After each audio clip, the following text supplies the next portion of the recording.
Nous sommes très heureux de vous retrouver sur la Pan-African Medi 1. Bienvenue dans l'invité de la rédaction. Selon un rapport du groupe de la Banque africaine de développement, dans toute l'Afrique, les femmes et les hommes font souvent l'expérience de différences dans les opportunités, les conditions et les privilèges. Ils ont des salaires différents.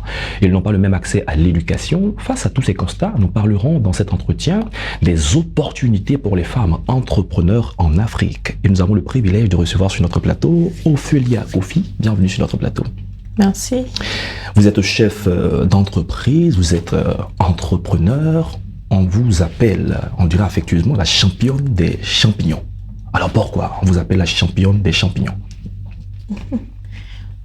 On m'appelle la championne des champignons parce que je produis des champignons. Très bien. Alors, au cours de l'émission, on va discuter de vos réalités.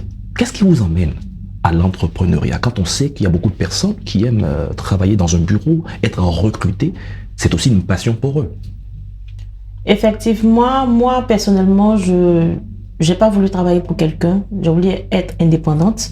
Et après mon BTS en gestion commerciale, j'ai fait une licence en sciences et gestion d'entreprise, option entrepreneuriat. Et je me suis penchée sur l'agriculture. Ouais. Parce que j'ai toujours entendu à l'école que le président Félix Houphouët-Boigny disait toujours le succès de ce pays. Le succès de ce pays repose sur l'agriculture. Donc je dis c'est un visionnaire. Ouais. S'il a dit c'est qu'il y a quelque chose à gagner dans l'agriculture. Et j'aime ce qui est rare. Ouais.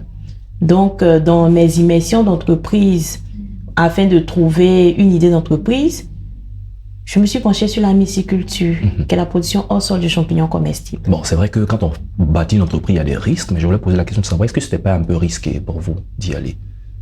Non, justement, moi j'aime le risque. Ok. Voilà, ça c'est ma personnalité. Qui ne risque rien, oui, n'a jamais qui rien. ne risque rien à rien. Parlons maintenant des nombreuses initiatives qui sont prises en faveur des femmes pour leur autonomisation, tant en Côte d'Ivoire qu'en Afrique. Il y a des fonds à la disposition des femmes, il y a des formations à l'endroit des femmes. Comment est-ce que vous qualifiez toutes ces formations? Est-ce qu'elles ont apporté quelque chose véritablement pour les femmes?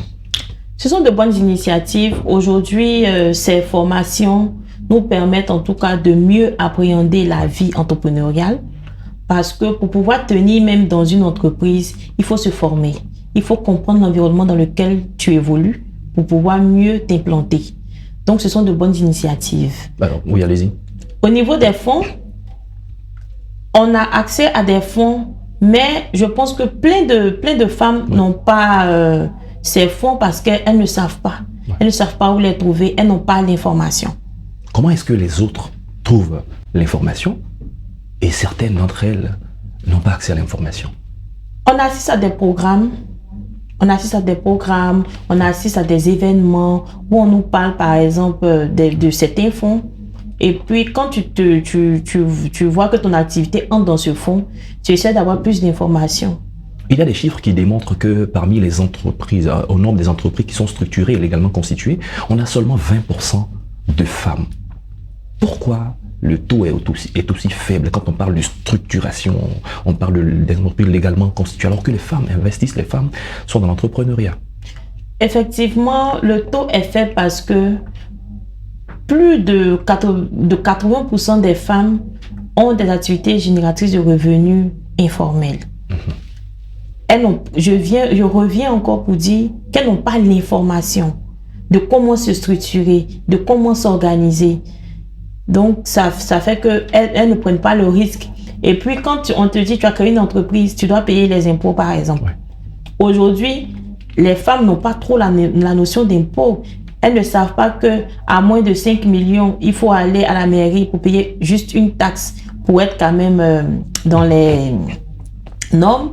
Elles ne savent pas qu'en tant que jeune entrepreneur, jeune entreprise, vous pouvez avoir le statut de l'entrepreneur, par exemple, où tu ne payes pas assez d'impôts. Tu payes l'impôt en fonction de ton activité. Ainsi de suite. Donc, plus tu grandis, plus il y a l'impôt qui va avec ton activité. Elles n'ont pas l'information. Souvent, on voit au bord des roues des femmes qui vendent de la banane braisée ou du maïs selon, mais qui ont cette activité depuis plus de 10 ans. Avec les bénéfices de cette activité, elles ont scolarisé leurs enfants, elles financent d'autres activités. Est-ce que quand on parle de se structurer, ces femmes-là, elles se sentent concernées? Sinon, quels sont les avantages que pour ces dames de plus en plus se structurer? L'avantage qu'elles ont déjà, c'est d'avoir déjà un compte qui va leur permettre d'agrandir leur commerce. Quand on parle de compte bancaire même, parfois elles craignent un peu, elles disent, mais les AGO, les frais de gestion de compte, et ainsi de suite. Je reviens sur la question, elles ne sont pas informées. C'est un manque d'information. Il y a des microfinances qui essaient quand même d'aller vers les marchés un peu pour les structurer. D'autres adhèrent, d'autres n'adhèrent pas. Mais celles qui adhèrent, par exemple, elles réussissent à avoir des prêts pour agrandir leur activité. Donc, c'est vraiment le manque d'information. Parlons maintenant des associations de femmes dans le domaine de l'entrepreneuriat. Est-ce que vous en faites partie? Quelle est l'importance de se mettre effectivement ensemble? Oui, j'en fais partie déjà des associations de femmes en Côte d'Ivoire. C'est très important de se mettre ensemble. Pourquoi? Aujourd'hui, on a des fonds qui sont disponibles. Qu'une seule personne en particulier ne peut pas capter ce fonds. Que ce soit des subventions, que ce soit des prêts. Mais quand on est ensemble, on arrive à capter ces fonds-là pour permettre à l'association, à chaque femme de l'association de pouvoir se développer plus facilement. Donc aujourd'hui, c'est important de se mettre ensemble. Et aujourd'hui, toutes les institutions, que ce soit le gouvernement, les institutions, ils aiment aider celles qui sont en groupement. Oui, en groupement, en coopérative. En coopérative. Quand tu n'es pas en coopérative, tu évolues en solo, c'est difficile. Parce que là, on a le sentiment d'aider plusieurs personnes à la fois et les répercussions plus grandes. Voilà, donc aujourd'hui, l'un des critères même des bonnes subventions, c'est vraiment de se mettre ensemble. Parlons maintenant de la gestion, les qualités de gestionnaire. Beaucoup de femmes entreprennent, beaucoup de femmes ont un business, mais souvent, il manque des compétences avérées en matière de gestion pour les grandes structures, pour les grandes entreprises. Comment combler ce déficit-là? La formation. Il faut se faire former. Quand je prends mon exemple, par exemple, moi, quand je ne connais pas un domaine, je cherche à me former. Aujourd'hui, on parle de digitalisation. Je ne connais pas la digitalisation, mais j'ai commencé à me former sur la question. C'est vrai que je ne vais pas moi-même faire l'activité, mais il faut que je sache pour que quand on vient me présenter, voici une stratégie, je puisse dire non. À tel point, je préfère qu'on mette ça. À tel point, pourquoi je fais ça? Parce que je connais. Donc, aujourd'hui, pour des difficultés de gestion, c'est la formation qui règle tout. Il faut aller à l'information. Aujourd'hui, Internet n'est pas fait pour juste les réseaux, faire d'autres choses. Internet est fait aujourd'hui pour faire assez de recherches, pour pouvoir trouver la formation qu'il faut, le formateur qu'il faut, la formatrice qu'il faut, pour pouvoir t'aider à avancer, à gérer mieux ton entreprise. Très bien. Alors, pensons un peu aux femmes qui sont dans les zones rurales. Parce que bien souvent, à Abidjan, dans les zones urbaines, il y a beaucoup de formations, il y a beaucoup d'initiatives, il y a beaucoup d'opportunités et l'information circule bien. Alors que pour certaines femmes qui sont dans les zones reculées, où il y a un accès réseau assez difficile, la question d'Internet est aussi difficile, le niveau même de scolarisation est aussi difficile. Alors, que faire pour toutes ces dames qui parfois sont dans le domaine agricole, qui n'ont pas grands moyens et qui font des activités parfois de subsistance simplement? Aujourd'hui, il faut dire qu'il y a des activités qui commencent à se faire en zone rurale. Plus particulièrement dans les grandes villes. Donc, je pense que on a déjà cette idée-là en tête.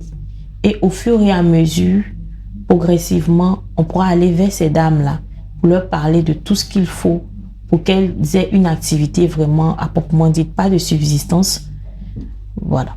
D'accord. La dernière question, certainement la question de la pérennité des entreprises. Beaucoup d'entreprises se créent chaque jour et en même temps, beaucoup d'entreprises meurent les jours qui suivent. Nous sommes avec les femmes. Comment faire en sorte que les entreprises qui se créent puissent grandir et apporter une valeur ajoutée pour la croissance, le développement de nos pays? Aujourd'hui, on se retrouve à des problèmes parce que quand on crée une entreprise, beaucoup de jeunes ont dans la tête, on crée l'entreprise pour être riche. Oui, voilà, dès qu'ils créent l'entreprise, donc vous voyez un peu. Bien, voilà. Du coup, quand ils commencent et qu'il y a les premiers problèmes, ils repartent en arrière. Or, pour créer une entreprise déjà, il faut avoir cette volonté-là d'aider l'autre. Parce que c'est en voulant aider l'autre que tu crées ton entreprise. Et que tu t'enrichis par la suite. Voilà, et tu t'enrichis par la suite. Mais si dans un premier temps, tu veux dire, non, je crée et je suis riche, automatiquement, quand il y a les premiers... Et quand le premier gros marché, il achète voilà, il se met à l'aise. dilapide et tout. Or, l'entreprise, c'est une planification. L'entreprise, c'est un bébé qui vient de naître. Ouais. Il faut l'éduquer, il faut le scolariser, il faut l'emmener à maturité. Ouais. Dès C'est sa la même naissance, on n'attend chose. pas qu'il puisse parler, qu'il puisse Voilà, marcher. c'est la même chose. Donc, quand on crée une entreprise, la première lettre motive, c'est déjà savoir être résilient. Très bien. J'ai commencé en 2015. L'année prochaine, ça fait 10 ans. Mais je ne suis pas encore arrivé à cette maturité que je recherche. Ok. Ça fait 10 ans. Ouais. Ça aurait été quelqu'un d'autre, il aurait retroussé les manches. C'est pas la peine Et puis d'avancer voilà. puisque ça devient difficile. Donc aujourd'hui, pour quelqu'un un jeune ou bien une jeune dame qui crée son entreprise, quel est le courage?